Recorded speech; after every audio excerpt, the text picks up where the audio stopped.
वाकया बहुत पुराना है कि मैं पढ़ा था मैंने। एक नान भाई था रोटी लगाने वाला, तो वो जोर जोर से आवाज लगा रहा था कि पुरानी रोटी दो आने, ताजा रोटी एक आने। पुरानी रोटी दो आने, ताजा रोटी एक आने।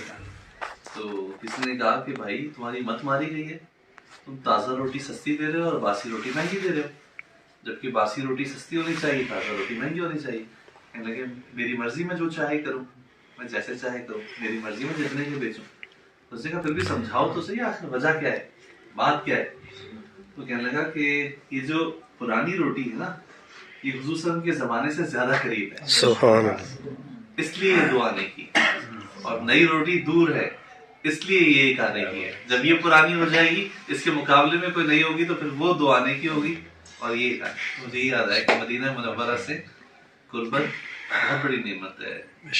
अल्लाह ताला बार बार अदब एहतराम के साथ मदीना मुनव्वरा की ज़ियारत कराए।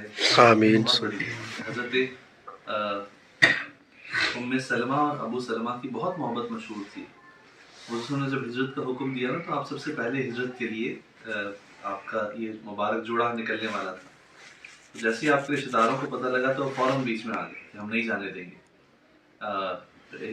कुछ रिश्तेदारों ने बच्चे को पकड़ लिया, कुछ ने अबू सलमा और उम्मे सलमा को एक दूसरे से जुदा कर दिया, और अबू सलमा काफ़ी कहने लगे जाने दो, हम नहीं माने। जब उन्होंने कहा ये मानेंगे नहीं, तो उन्होंने पीछे मुड़कर नहीं देखा कि मुझे मदीना मुनव्वरा जाना है। पीछे मुड़ के नहीं देखा कि बच्चे और बीवी का क्या होगा, रिश्तेदार हैं, चलो कल को मान जाएंगे। तो सीधे सीधे वहां से निकले और मदीना मुनव्वरा सबसे पहले पहुंचे।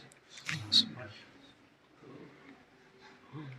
नसीब की बात है, बस अल्लाह ताला बार बार बुलाए, बार बार ले जाए। आमीन। अपना घर और नबी करीम सल्लल्लाहु अलैहि वसल्लम का दर दिखाए। आमीन। तो ये मुझे उस पर बात याद आ गई, मैंने शेयर करता हूँ। जज़ाकल्लाह।